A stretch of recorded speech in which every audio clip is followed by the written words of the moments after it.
वाशिमच्या स्वरकुंज संगीत विद्यालयामध्ये मागील 14 वर्षांपासून पर्यावरणपूरक गणपतीची स्थापना केली जाते। यंदा देखील खेळाच्या साहित्यापासून गणपतीची सुंदर मूर्ती साकारण्यात आलेली आहे। नेमकी कशी आहे ही मूर्ती आणि यामागची संकल्पना नेमकी काय आहे याचाच आढावा घेतलाय आमचे प्रतिनिधी देव इंगोले यांनी। 64 कलांचा दाता म्हटलं जातं आणि या 64 कलांपैकीच एक कला आहे तो म्हणजे खेळ। याच खेळाच्या साहित्यापासून वाशिममधील स्वरकुंज संगीत विद्यालयात सुंदर असा गणपती बाप्पा साकारण्यात आलेला आहे।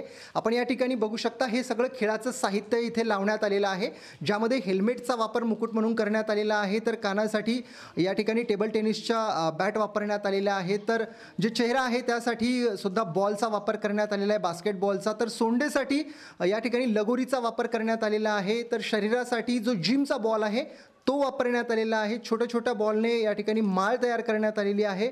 जर आपण हात बघितले गणपतीचे तर गणपती बाप्पाच्या हातासाठी या ठिकाणी जे हँड ग्लोव्ज आहेत ते वापरण्यात आलेले आहेत, तर पायासाठी या ठिकाणी क्रिकेटचे जे लेग पॅड आहेत त्याचा वापर करण्यात आलेला आहे आणि हा सुंदर असा गणपती बाप्पा या ठिकाणी साकारण्यात आलेला आहे।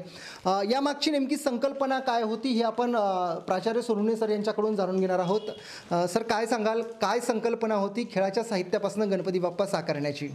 खरं तर ही संकल्पना आम्ही मागील 14 वर्षापासून जोपासत आहोत आणि आमचा हा एकच उद्देश आहे की पर्यावरणपूरक बाप्पाची स्थापना व्हावी आणि हे 14वं वर्ष आहे। याआधीसुद्धा आम्ही विविध वस्तूंपासून बाप्पा या ठिकाणी साकारला आहे आणि यावर्षीची थीम होती की ज्या 64 कला आहेत त्यापैकी एक कला म्हणजे खेळ, ती मानवी जीवनामध्ये खूप महत्त्वाची आहे आणि या खेळाच्या साहित्यापासून आम्ही यावेळेस गणपती बाप्पा साकारला आहे।